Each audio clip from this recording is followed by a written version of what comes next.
Latest crypto and NFT news. China to debut regulated NFT trading platform.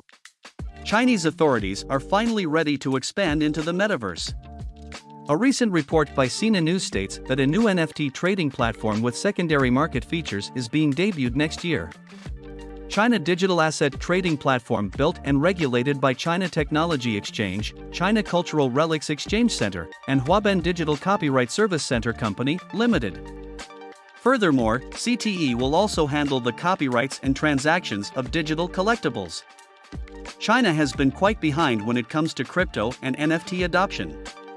Unlike America or Japan, the country's government put restrictions to ensure no money laundering or scams take place by using this new technology. In fact, the tech giants that had already launched marketplaces even tried to self-regulate NFTs but were forced to close them down. Now, China bringing digital collectibles highly controlled by CTE, which is under the Ministry of Science and Technology.